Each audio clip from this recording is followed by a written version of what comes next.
and that takes you to that second bye week of the season. I think comes at a good time because the back end. I think it's there's going to be some interesting matchups here, and some teams that I have some questions. Um, you know, in kind of a positive way for quite a few of them. But coming off of that bye week, you get Duke coming into town. You know, this is a game that I think has a lot of intrigue. Duke obviously replacing Malik Murphy, going into the transfer portal and bringing out one of the best quarterbacks in the G5 and Darian Mensah. Um, you know, Duke was a team that I think surprised a lot of people. I think they also kind of had a favorable schedule, but if somehow they despite not really doing much of anything well, especially offensively, they still managed to win 9 football games. I think that's impressive. I think that should be commended. What Manny Diaz has done in the couple seasons he's been the head coach now. But I think that it's a or the one season he's been a head coach, I should say. He hasn't been here. He hasn't been there two yet. But I think they have invested a lot more in football. They've done some really good. They've done a good job in the transfer portal. I I think Duke is going to be a salty team again this year, especially Manny Diaz. Is a very noted and respected defensive mind in the sport.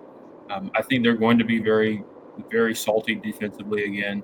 I just the question is, first of all, are they better up front? Can they run the football? Because they couldn't do that last year, and Malik Murphy was just just not good. I mean, to be honest with you, he was just not very good last year. I don't think Duke was very sad about seeing him go.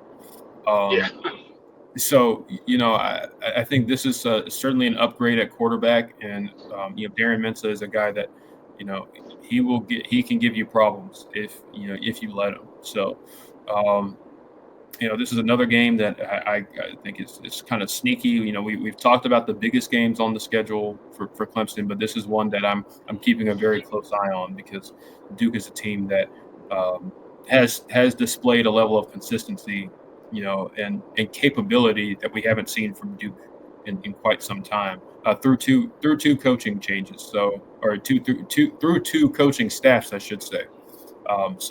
If they continue that and look, in that same mold this year, you're considering what they did to you a couple seasons ago. I think a lot of Clemson fans are going to, keep their eye on that one, even though you're within the confines of Death Valley this time.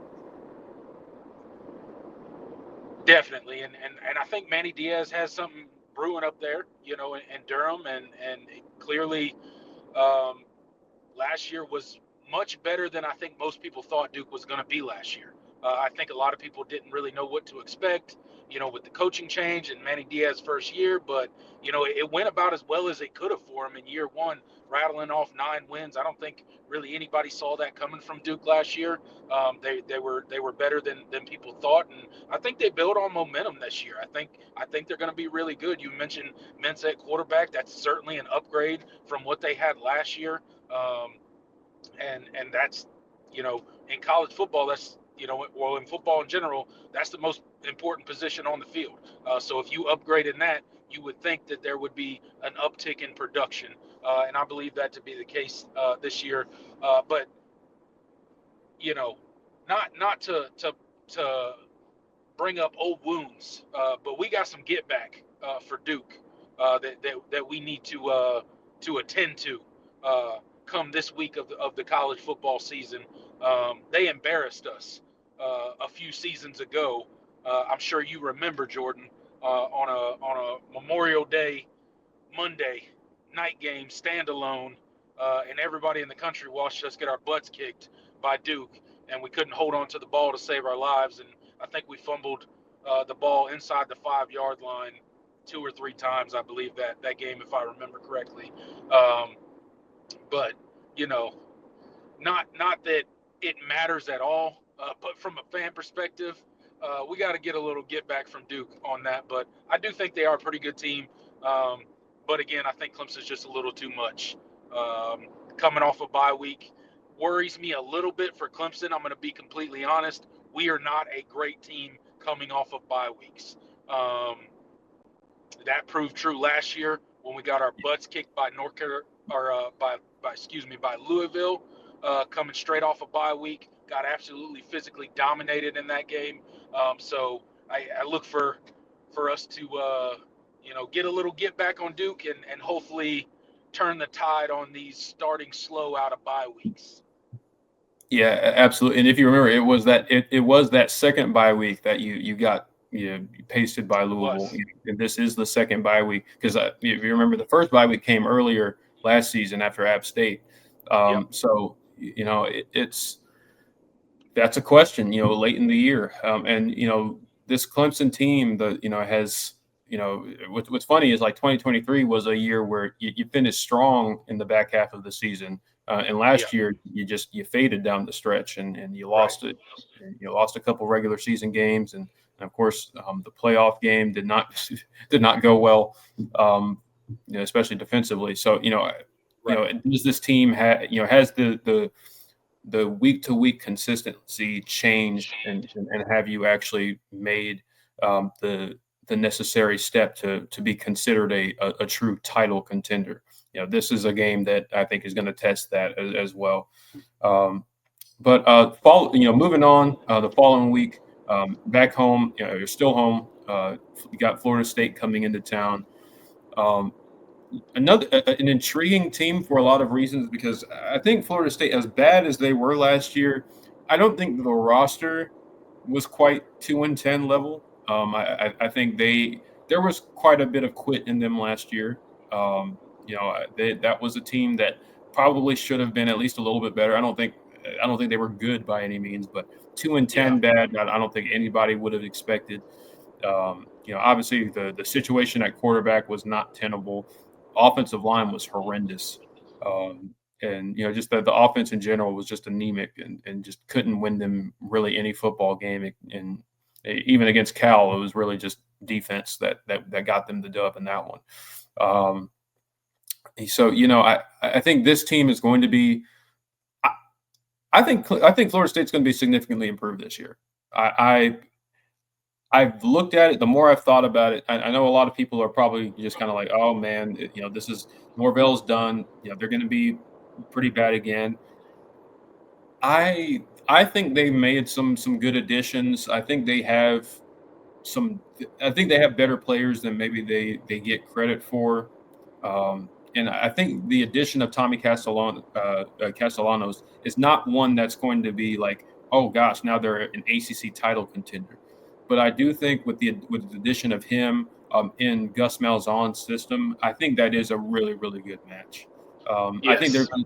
I think they're going to be much more capable in that respect, and I think they are going to be better on the offensive line than they were last year. They had a lot of guys that quite frankly shouldn't have been on the field. I think that's going to be different this year. My question for them is, this is another year where they're relying on transfers, and so Yep. they haven't done a good job of developing the high school talent they have gotten, and that's my biggest question for them long term. I still have very very big questions about this Norvell, coaching tenure long term because of that, because they're not developing those 4 and 5 stars that they do get, and it's year over year of wondering how we're going to plug holes in the portal, and the guys that we've brought in are not developing. Um, that's that's concerning. That's very concerning to me. But I think Florida State is roster wise and considering what they have on their schedule, they're going to be a tougher out than they were last year by a significant margin. I think they can win 7-8 games just because of how their schedule shakes out, and I think they are. From a roster standpoint, they're going to be significantly better than most teams that they play. I really I mean, the big ones, the Floridas, the Miamis, the Clemsons. I don't think, and of course they open with Alabama. I don't think they have much chance in those games. Maybe we'll see about Florida, but the other 8 games on their schedule, I think they're all very winnable for them. So this game is one where I think Clemson should take care of business, but I think from a resume standpoint, it'll look. I think a win like against Florida State will look better at the end of the year than maybe some people are thinking. It'll look better on the resume than it did last year, at the very least. But it's hard to be worse than they were last year. Yeah, that's very true, Jordan. And this is a really intriguing game, and Florida State, much like I was talking about North Carolina, they're kind of a team where you really don't know what Yeah, they're going to be this year or what to expect out of them this year.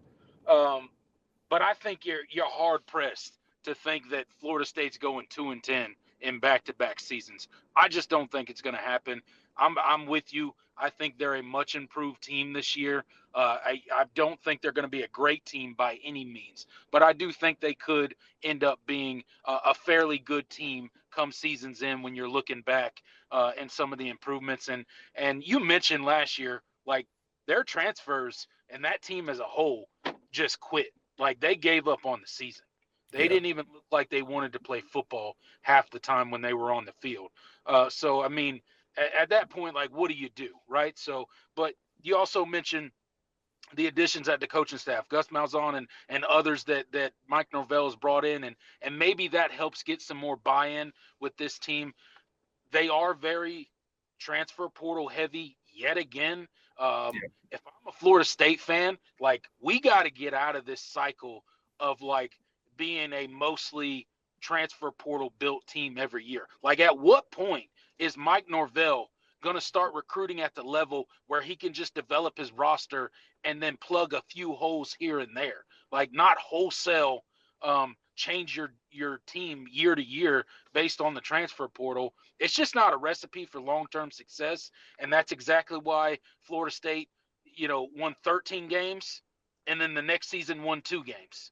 That's yeah, that's the inconsistency that you're going to get if you continue to operate in this way. So while I think Florida State is going to be improved this year, I don't think they're going to be a top team in the ACC. I don't think they'll be competing for an ACC championship.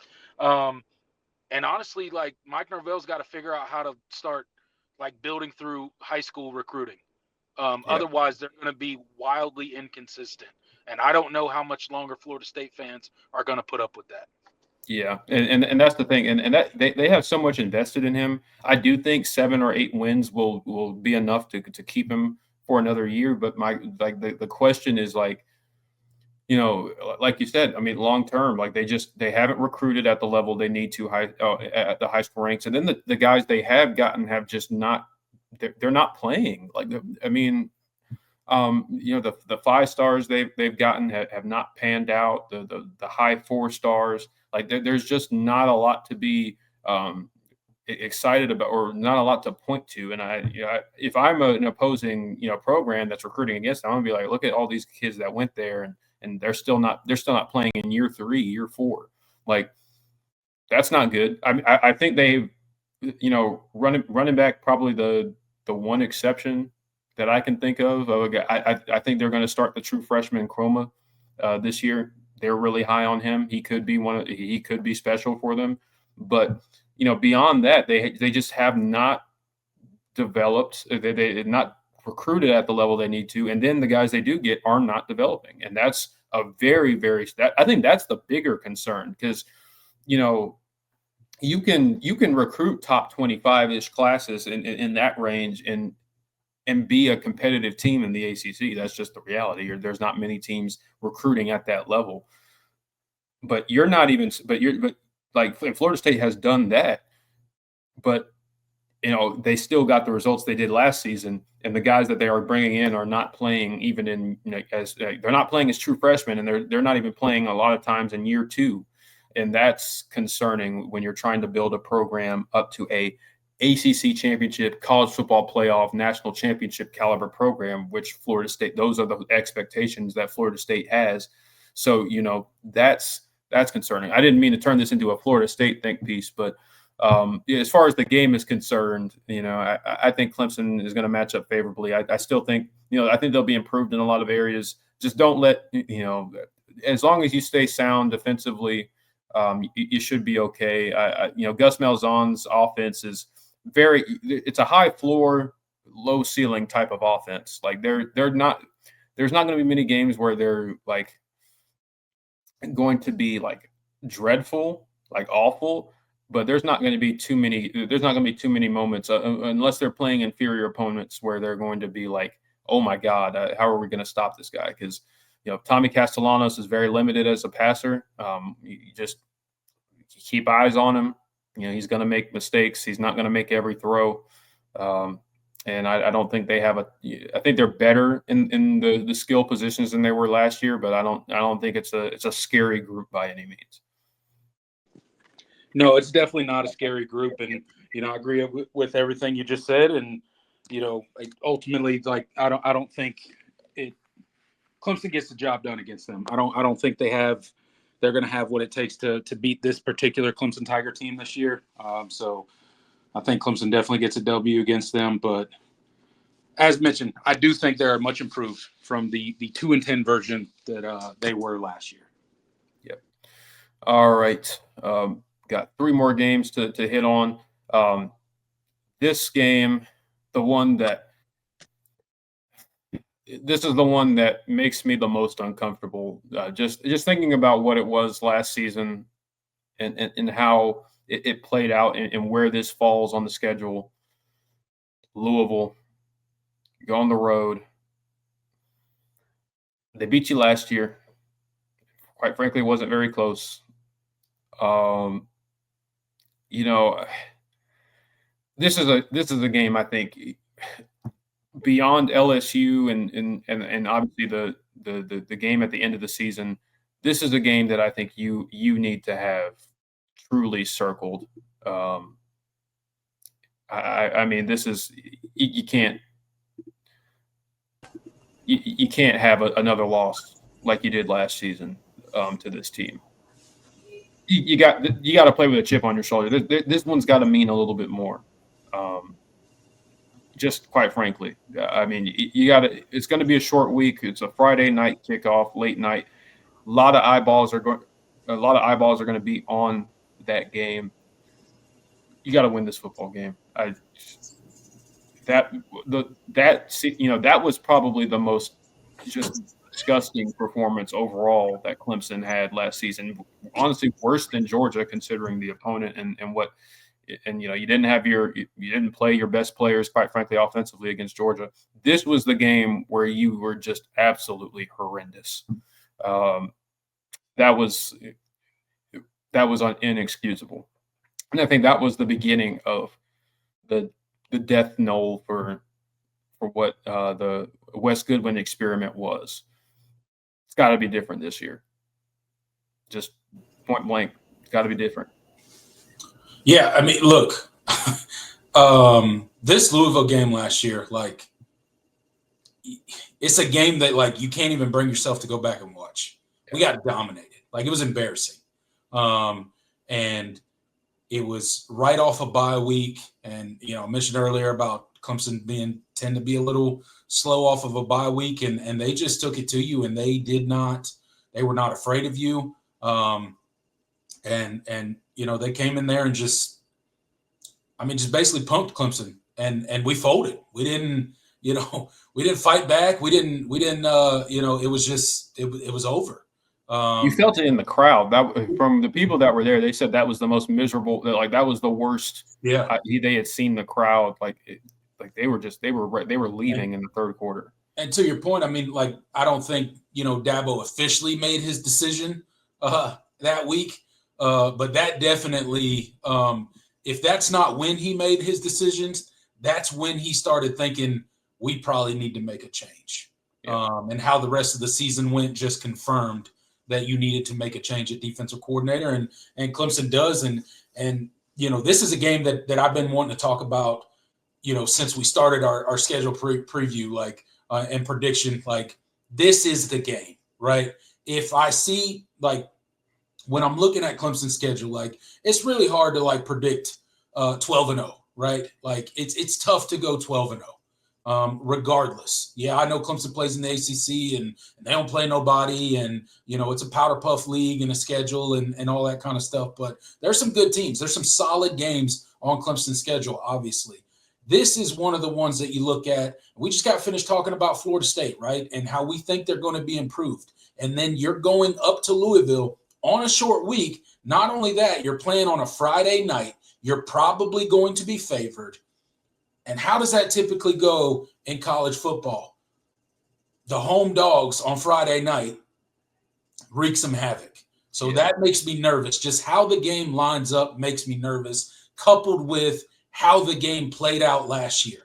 So my hope, obviously, as a Clemson Tiger fan, is they go in there fired up, ready to prove a point, ready to, assert dominance against Louisville and let them know early in that game, hey, this ain't going to go like 2024 went, right? But if you're looking for a game on Clemson's schedule, I think this Louisville game is it. If you're looking for them to trip up somewhere, this Louisville game is that one. I think I'm with you. I think Jeff Brom is a very he showed his. I mean, Jeff Brom would be a very successful coach at a higher level program. I think. You don't always know because some of these guys that are successful at lower programs are successful at lower programs for a reason. They're not in, maybe the jump to maybe a bigger job is not always the best fit for them. But as far as a play caller, as far as a game manager, as far as a preparation standpoint, there's not many better coaches in college football. Than Jeff Brom. I mean, it was so, like that. When Louisville lost to Stanford the following week, that was one of the most shocking games I watched all season. I really couldn't fathom how they went and lost that one. Yeah, they just got finished dominating Clemson on their home field and then just fell apart the next week. Yeah. And there were some really bad boneheaded, like late game individual player mistakes that cost them that game and let Stanford kick that field goal. But like, man, that was one of the most shocking things I'd seen because I do think Louisville, just from as long as Jeff Brom is the coach, they're going to be a tough out. They're going to be prepared. They're not, this is different than the other Louisville teams you've faced in years past. I mean, obviously you had never lost to them prior to this year, or this past season. So, that's why this game is like, it makes me sick to my stomach thinking about last year, and I'm going to be sick to my stomach leading up to that game. Even if Clemson is a clean, like 8-0, or 9-0. This game, if Clemson's 8-0 at this point, which so far that's my prediction, this game worries me. It really does. This game worries me. Not much else to say. This is going to be another test, a big test for this run defense. They have arguably the best running back group in the ACC. Miami might have a claim to that, but as far as proven guys and as far as production goes, there's not many better groups than what Louisville has. We'll see what the Miller Moss experiment looks like, but if last year was any indication, like Jeff Brom is going to get something out of his transfer quarterback. I mean, he did it at Purdue. He's done it. He's now done it at Louisville. Tyler Shuck didn't light the world on fire, but he was good enough for him, and he played very well against Clemson, and he facilitated that offense very well.